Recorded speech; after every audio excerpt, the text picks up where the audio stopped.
Welcome to the lecture on the making of national movement from 1870 to 1947.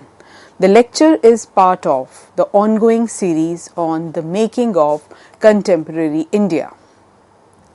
When we talk about this period, it is very important to discuss emergence of British rule, especially the period from 1750 to 1860.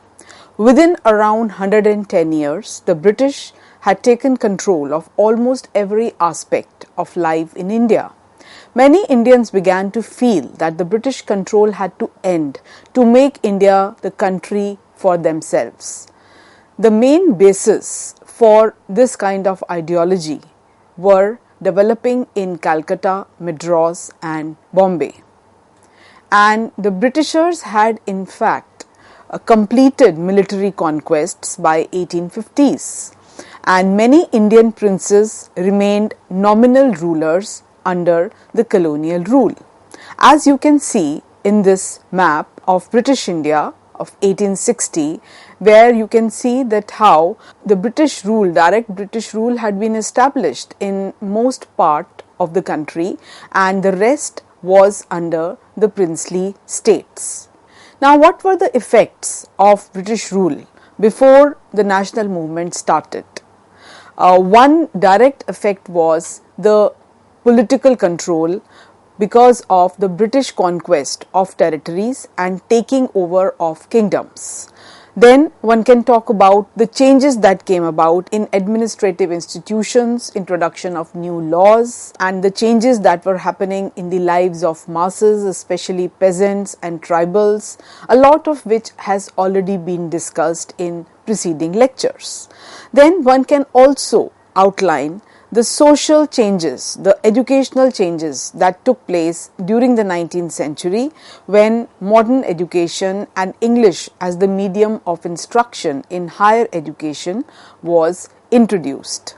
There were several debates that had started regarding the condition of women, the cause of female education, introduction of several reforms like abolition of sati and widow remarriage, etc.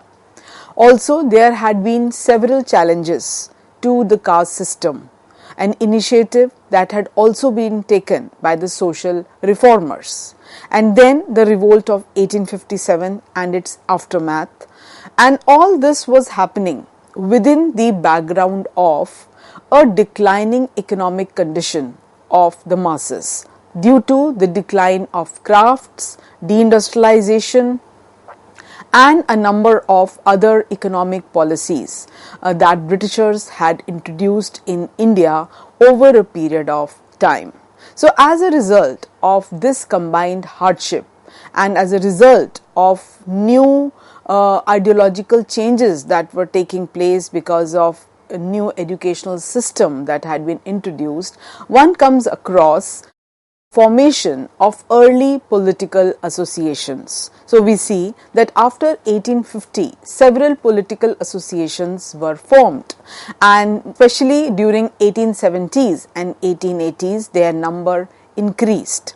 And most of these associations were led by English educated professionals, lawyers, etc. And to name a few, one can speak of Bombay Presidency Association, Indian Association, Pune Sarvajanik Sabha, Madras Mahajan Sabha, etc. Now, it was in this background that finally in 1885, instead of a regional association, an All India Association in the name of Indian National Congress was formed.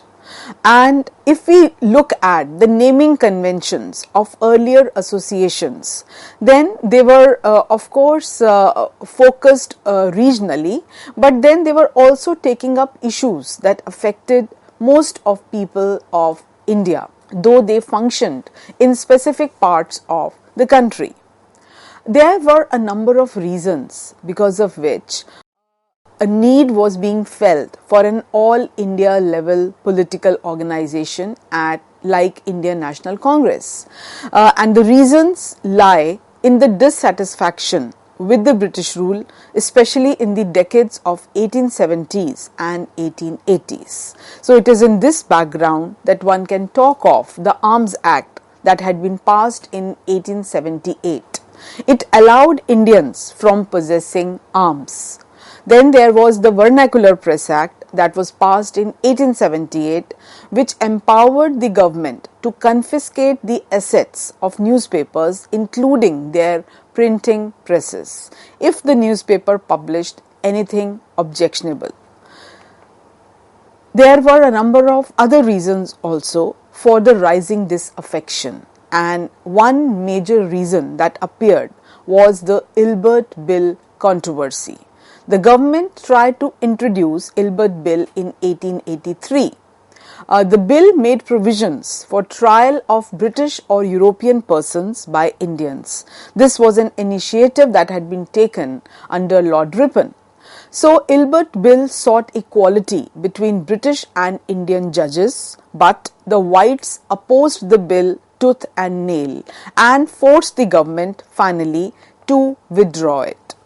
Now, this was an eye-opener and also a realization that despite getting educated and professionally qualified, Indians would never be treated at par with their European counterparts. So, now we come to the different phases of nationalism, especially after the foundation of Indian National Congress. So, the first phase which is generally described as the moderate phase, roughly had a span of 20 years, during which the Congress was rather moderate both in its objectives as well as methods. And the main demand of Congress continued to be getting a greater voice for Indians in the government and administration, and expecting the colonial regime to come up with larger representation for Indians. As you can see on the screen, this is a visual of the first Indian National Congress, 1885. The birth of Indian National Congress in 1885 finally gave a spark to the growth of national consciousness. It also expressed the desires of people before the British authorities, and through several mass movements and their important leaders, the courses became, soon it was becoming possible on an ideological level to fight the British Raj and to dream about freedom for India.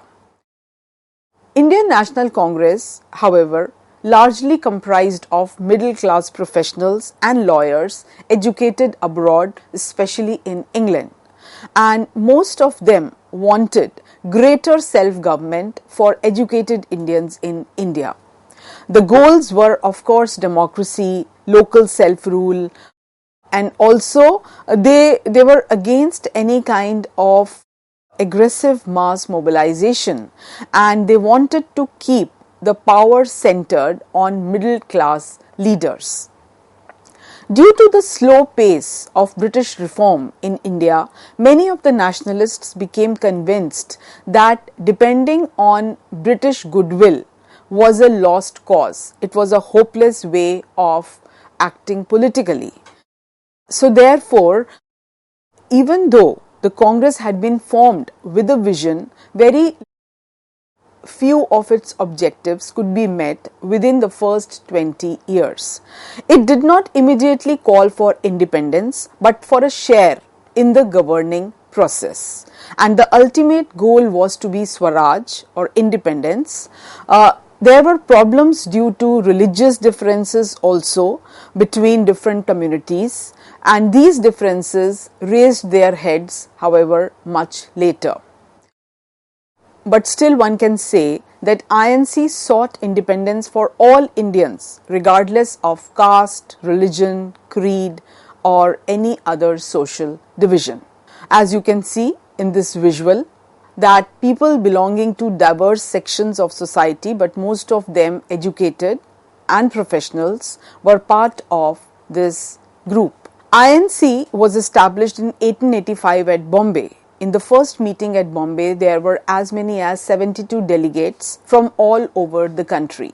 The early leadership was mainly comprising of people from Bombay and Calcutta, And one can name a few important founding members like Dadabhai Naroji, Firoz Shah Mehta, Badruddin Tyabji, W.C. Banerjee, Surendranath Banerjee, R.C. Dutt, S. Subramanya Iyer. They were part of the early leadership of INC.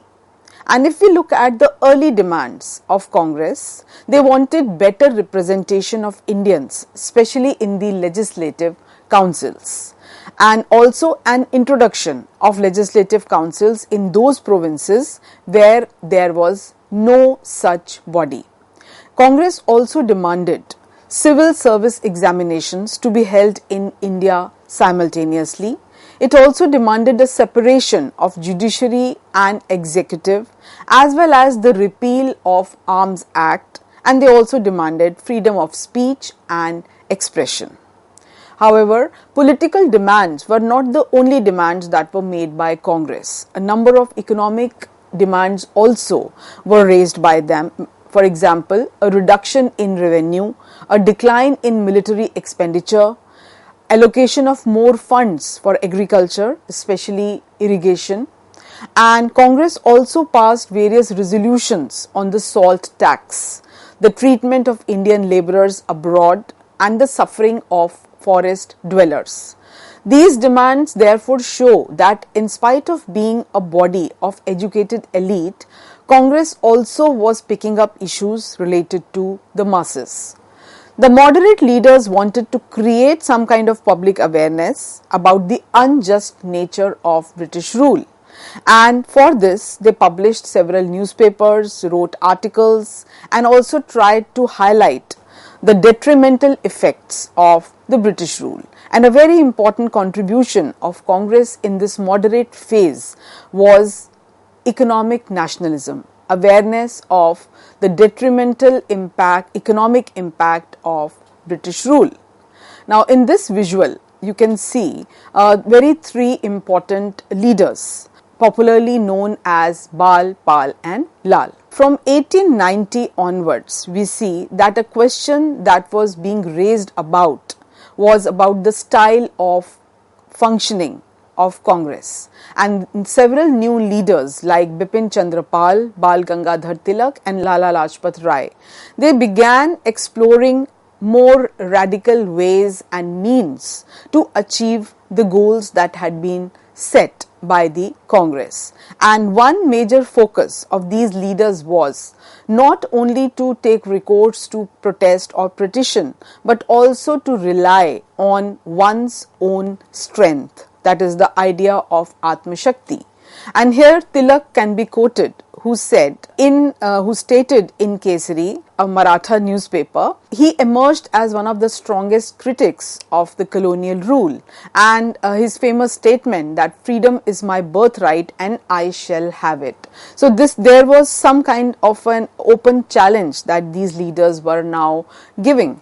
They criticized the moderates for their policy of prayers and argued that people should not believe on the so-called noble intentions of the so-called just British rule, and they must fight for Swaraj, because only after fighting they could get something. Now finally a change came about with the partition of Bengal that was undertaken by Viceroy Curzon in 1905. At that time, Bengal was the largest province of British India, which included Bihar and parts of Orissa.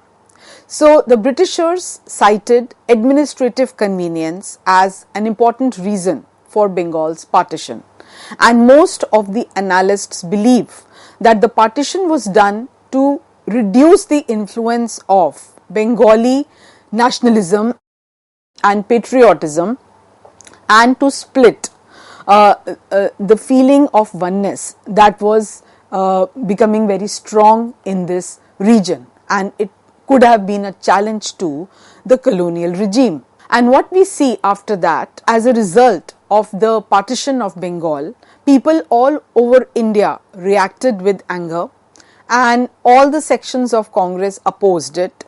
Several public meetings and demonstrations were organized to protest the decision, and the result of all this was the beginning of a new movement known as the Swadeshi movement, which was strongest in Bengal, but it was also spreading in other parts of the country. For example, in Andhra, it came to be known as Vande Mataram movement.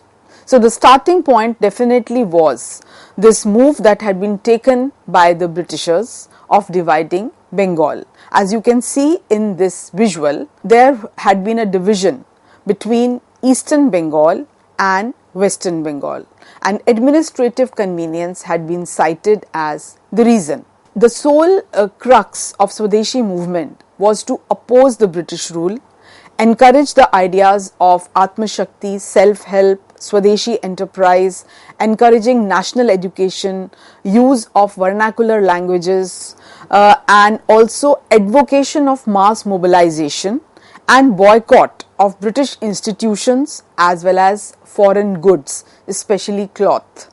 So several leaders suggested use of revolutionary violence also to overthrow colonial regime. So henceforward, we can talk about the phase of assertive nationalists.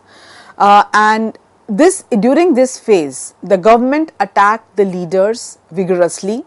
Several laws were also passed to check their rising influence. For example, from 1907 to 1911, a number of regressive acts were passed, like Seditious Meetings Act in 1907, then Indian Newspapers Act in 1908, Criminal Law Amendment Act 1908, and finally Indian Press Act 1910.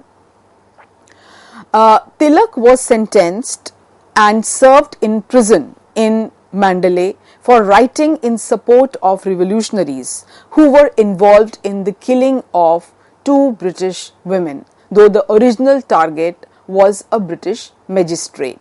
Tilak organized Ganpati and Shivaji festival to spread the message of boycotting westernization in India, and this kind of had an impact of bringing diverse sections of society together in the name of religion.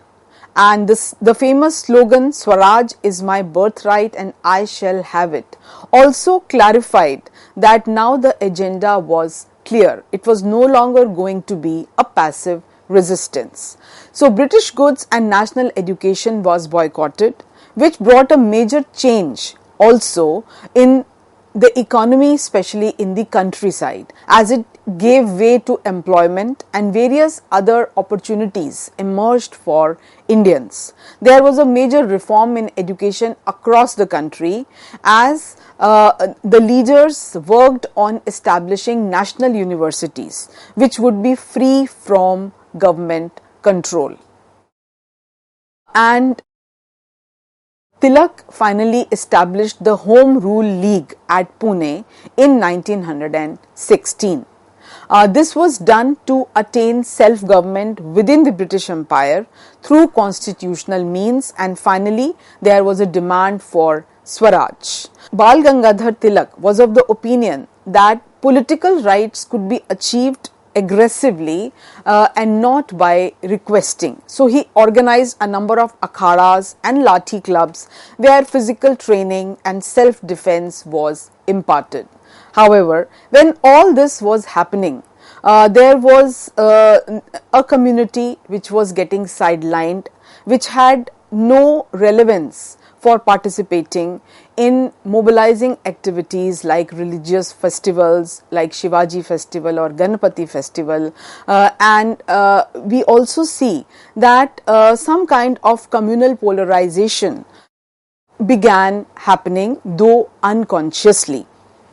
Then we can also talk about contributions of Bipin Chandra Pal, who played a very important role as a journalist. He worked for Bengal Public Opinion, the Tribune and New India to propagate this new brand of nationalism. He wanted national education to be the basis of the freedom movement, as it had the capability to arouse nationalistic passions and also to become an effective instrument in bringing about positive change in society. Lala Lajpat Rai also contributed as an educationist, as a forceful writer, and when he was in USA, he also championed a monthly magazine called Young India to spread the message of the rights of India that had been disrespected and the goal of attaining Swaraj.